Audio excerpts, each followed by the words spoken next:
Hi, welcome back to Sadie's Spincraft. In today's video, it's going to be a spin and story time, as usual. But we are spinning the rolags that we made from the Handcomb Shetland Shiitake Tussar Silk and what were the Reclaimed Sarah Silks.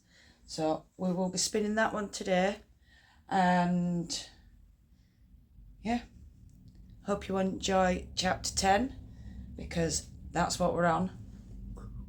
Chapter 10 is quite a long one, and then I'll be back at the end. I hope you enjoy it. Chapter 10.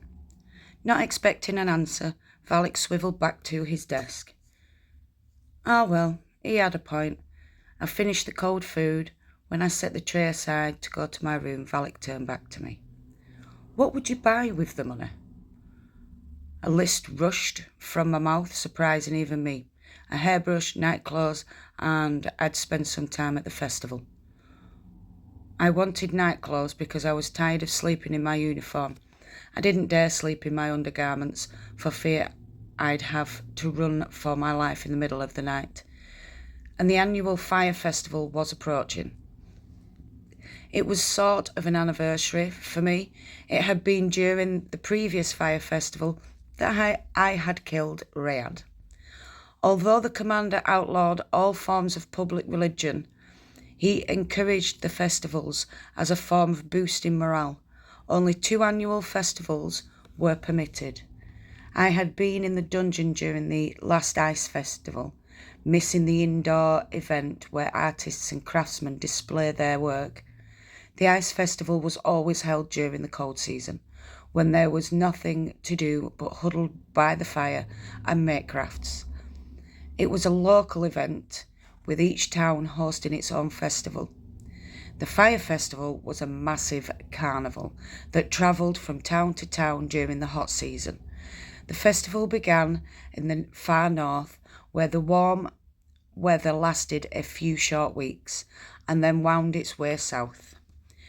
Traditionally, additional performances and contests were scheduled for the week-long celebration at the castle in the middle of the hot season, and I was hoping I might be permitted to attend.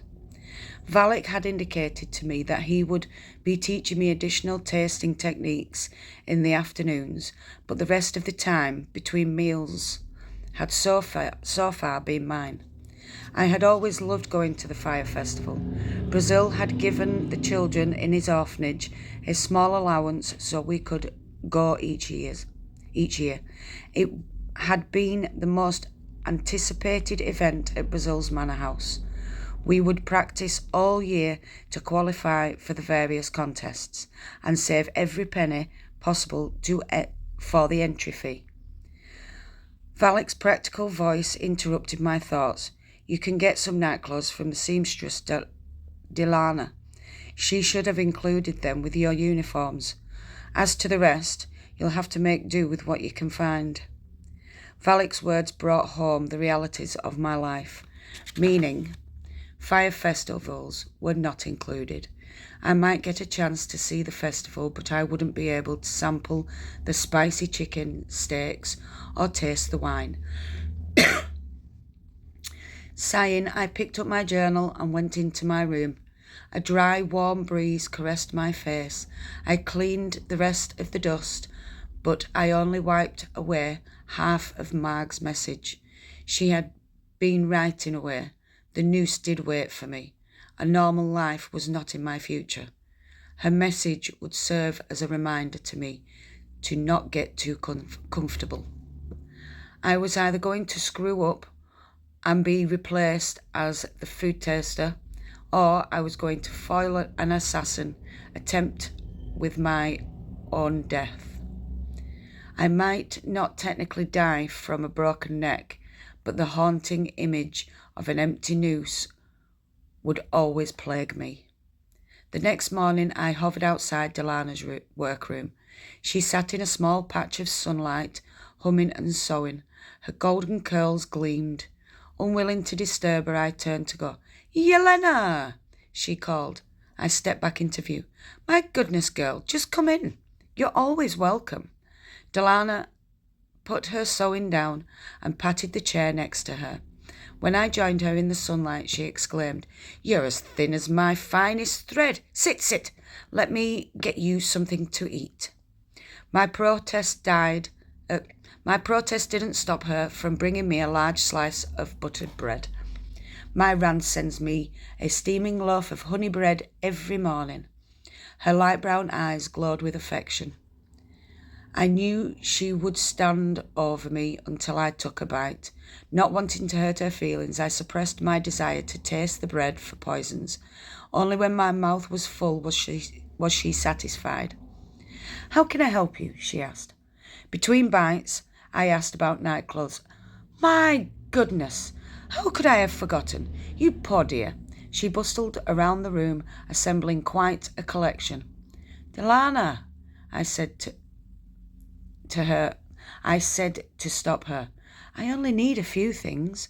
Why didn't you come sooner? Marg should have said something to me." Delana was genuinely upset. "Marg," I began, then quit. I wasn't sure how Delana felt about her. Marg's a mean old grump, a spiteful hag and an overgrown bully, Delana declared. I blinked at her in surprise. She instantly dislikes anyone new, and she's basically a plague on the rest of us. But she was nice to you. She hounded me for weeks after I first arrived. Then I snuck into her wardrobe and tightened all her skirts. It took her 2 weeks of physical discomfort to figure out what was happening. Delana swooped down next to me, smiling. "Marg can't sew a stitch," so she had to tuck in her pride and ask for my help. Since then, she's treated me with respect. Delana grabbed my hand in hers. "Unfortunately, you're her new target, but don't let her get to you. If Marg's nasty, be nasty right back. When she sees you're not easy prey, she'll lose interest."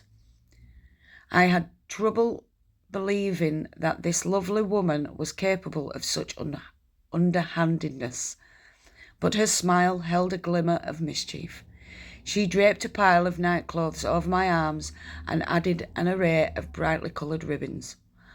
"For the fire festival, my dear," she said, answering my quizzical look, "to augment your beautiful dark hair." "Have you found a fugitive for the exercise?" the commander asked Valak as soon as Valak arrived in his office for lunch. I was tasting the commander's food when Valak once again destroyed my tentative sense of well-being. Granted, I had been working as the official food taster for the last 10 days, but my stomach had finally stopped its painful contractions whenever I was near the commander. "Yes, I know the perfect person for the job." Valak settled into the chair facing the commander. "Who?" "Yelena." "What?" Having given up all pretense of minding my own business, my exclamation echoed the commander's. "Explain," the commander ordered. Valak smiled at his reaction, as though he knew all along what the commander would say. "My people are trained to avoid capture. Assigning one of them wouldn't be fair to the search party. Therefore, we need a person not skilled in the art of evasion, but who is intelligent enough to bring some challenge to the exercise." Valak stood to continue his lecture. "The fugitive needs an incentive for a good chase, yet must return to the castle. I can't use a real prisoner. None of the servants have any imagination. I briefly considered the medic, but she's needed here in case of emergencies. I was about to assign one of your soldiers when I thought of Yelena." Valak gestured toward me. "She's smart," he continued with his fingers to emphasize his words. "She'll have an incentive to perform well and an incentive to return." "Incentives?" A frown creased the commander's face. "The food taster receives no wages, but for this extra job, and others like it in the future, she can be paid. The longer she evades capture, the higher the payment. As for the incentive to return, that should be obvious. It was to me the daily antidote of butterflies' dust kept me alive. If I didn't return to the castle by the next morning, they would be searching for a corpse. And if I refuse, I asked Valak, I'll recruit one of the soldiers, but I'll be disappointed. I thought you would appreciate the challenge. Maybe I don't. Enough, the commander's voice was curt. It's preposterous, Valak. That's the whole point. A soldier would make predictable moves. She's an unknown. You might outguess our fugitive, but the people I've assigned to the exercise aren't that quick. I'm hoping to find someone who can be trained as your assistant. I understand what you're waiting for, but I don't believe it'll happen anytime soon. We need someone now. The commander sighed. It was the most emotion I'd witnessed from him. Valak, why do you constantly undermine my orders to instruct an assistant? Because so far I have disagreed with your choices. When the suitable candidate appears, then all efforts to train him will be fully endorsed. The commander glanced at the tray in my hands. Taking the food, he ordered me to fetch some hot tea. A thinly disguised ruse to be rid of me while they argued. I was more than happy to oblige. On my way to the kitchen, I mulled over the possibilities of playing fugitive for Valak. My first reaction had been negative. I didn't need any more problems, but as I contemplated the challenge of eluding searchers, combined with the chance to earn some money, the exercise started to look like an excellent opportunity. By the time I reached the kitchen, I hoped Valak would win, especially since I would be outside the castle for a day, and any skills I learned from being a fugitive might prove useful in the future. Something wrong with lunch? Rand asked, hurrying toward me, concern pulling the corners of his mouth tight. No, just need some hot tea. Relief softened his face. I wondered why he was so worried that lunch had been unsatisfactory. An image of a younger Rand rebelling against the commander by ruining food as a form of sabotage entered my mind. I dismissed the thought. Rand wouldn't serve inferior food. His ego centered on his edible creations. There must be something else between him and the commander. Uncertain that our new relationship would survive asking personal, perhaps sensitive questions, I held my tongue. I'd known Rand for almost 2 weeks now, but I still hadn't figured him out. His moods ran the gamut and changed without notice. Rand liked to talk. He dominated most conversations and asked only a few personal questions. I doubted he really heard my answers before he rambled on again. While you're here, Rand said, pulling a white cake from one of the cooling racks that hung on the wall like shelves. Can you try this? Let me know what you think. He cut me a slice, iced with whipped cream. The layers of vanilla cake were separated by a mixture of raspberries and cream. I tried to mask my first bite tasted for poison. Good combination of flavours, I said. It's not perfect, but I can't pinpoint the problem. The cream is a little too sweet, I said, taking another bite, and the cake slightly dry. I'll try again. Will you come back tonight? Why? I need an expert opinion. It's my entry for the Fire Festival's baking contest. Are you going? I'm not sure. When I had mentioned the festival the other night, Valak hadn't said I couldn't go. A bunch of us from the kitchen are going. You can come with us if you want. Thanks. I'll let you know. On my way back to the commander's office, an unpleasant thought wove its way into my mind. I had been staying close to Valak because Brazil was still in the castle and wasn't slated to leave until after the festival. If I played fugitive, what would happen if Brazil found out? What if I accidentally encountered him at the festival? Coming to the conclusion that I was safer within the castle walls until Brazil left, I decided to climb both Valak's and Rand's offer. But by the time I delivered the tea to the commander, Valak had already won his argument. He quoted cash incentives to me before I could say a word. The sum for remaining free for an entire day was a large amount. The exercise is scheduled to take place during the fire festival, a busy time for the soldiers. Should we postpone it until after? Valak asked the commander. No. The added commotion will increase the level of difficulty for our pursuers. Well, Yelena, that gives you only a few days to prepare. Fair enough, since some prisoners plan an escape route while others see an opportunity and bolt. Are you interested in the challenge? Valak asked. Yes. The word sprang from my gut before the rational no in my mind could escape, on the condition that Brazil not be informed of my participation. Isn't having a room in my personal suite an indication that I'm properly concerned with your well-being? Valak's voice huffed. I realised that I had insulted him.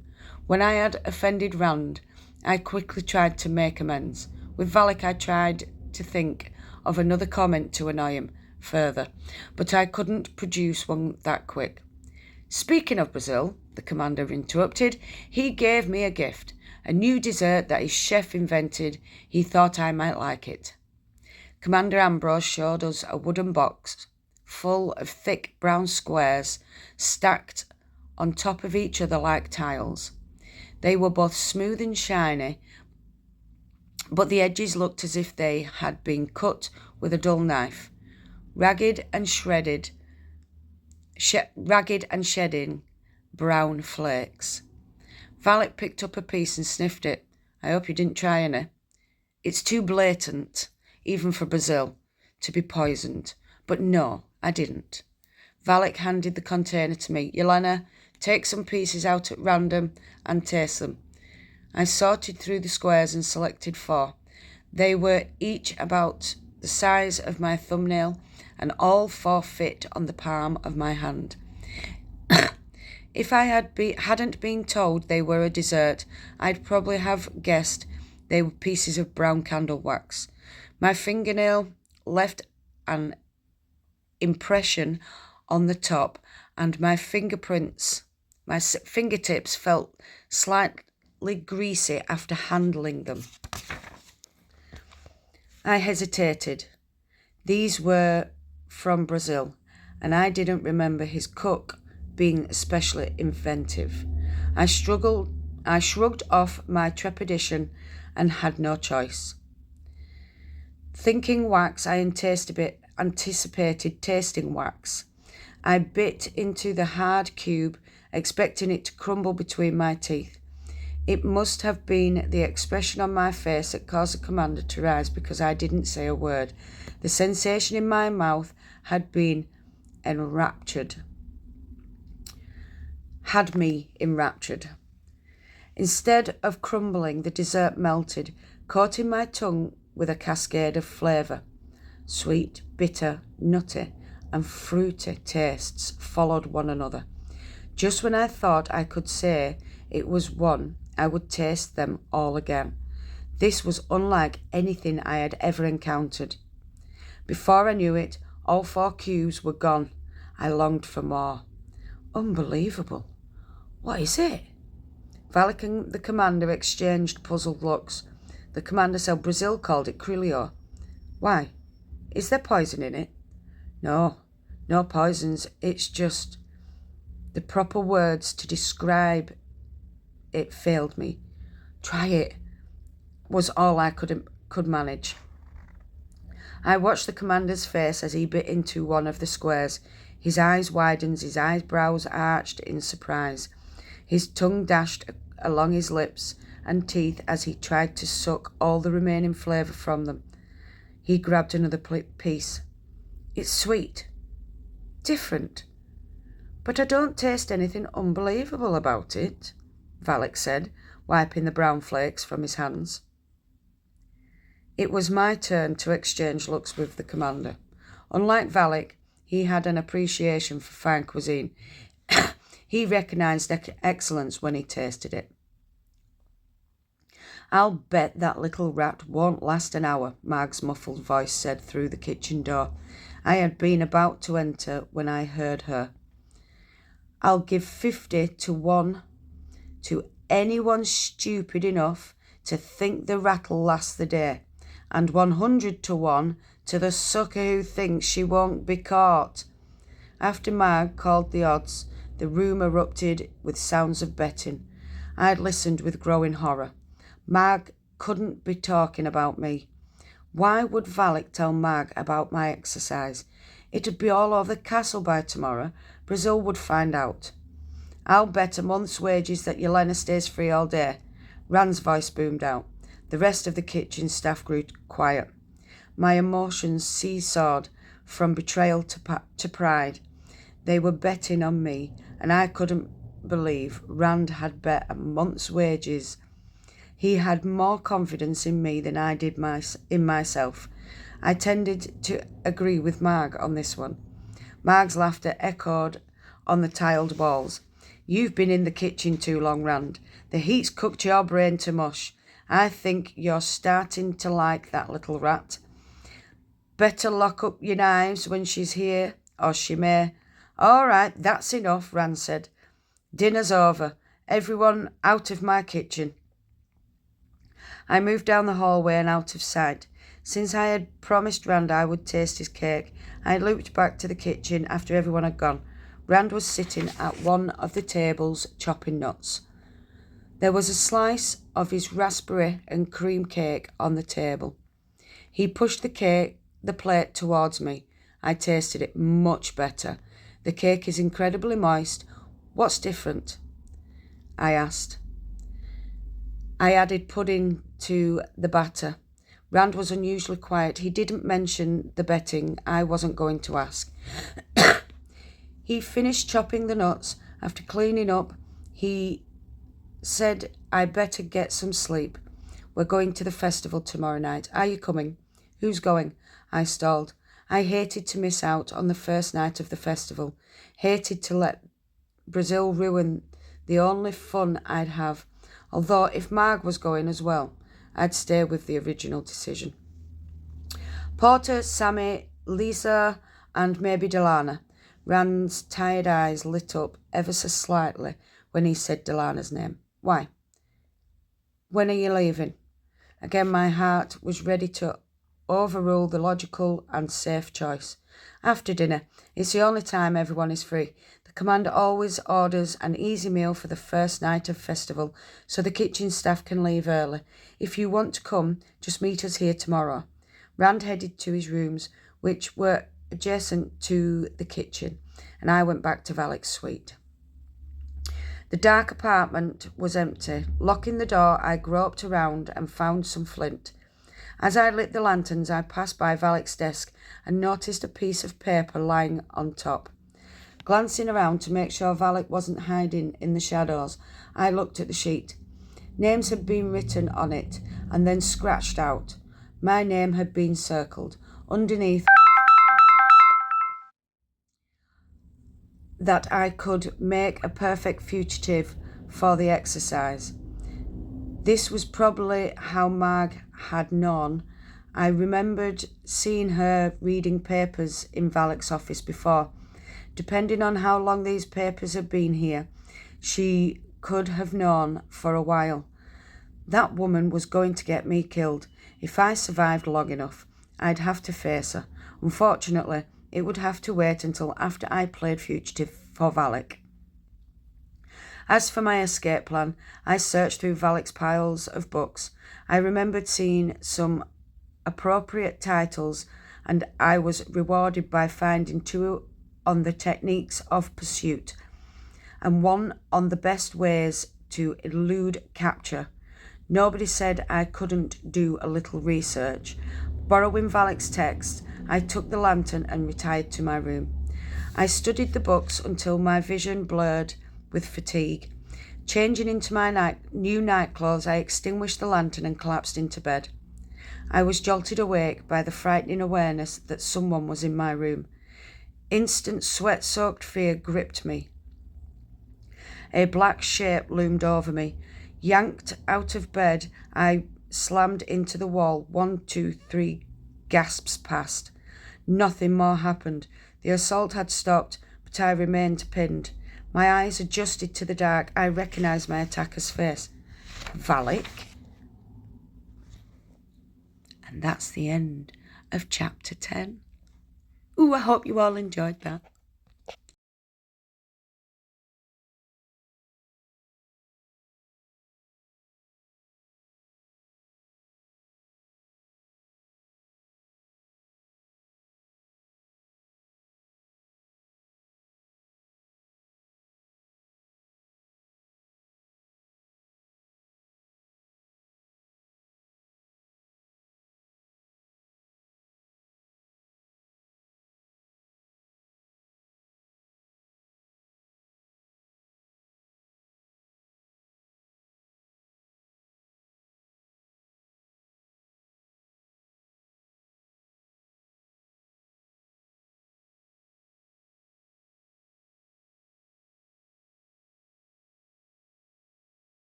I just love how exciting it's getting.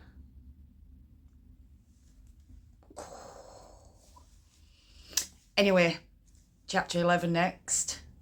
Hope you enjoyed this chapter. I know I did, but I'm a bit biased because I love the book.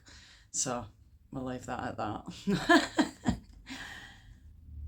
And don't forget, if you are new to the channel, hit that subscribe button, hit that notification bell so you don't miss any future uploads.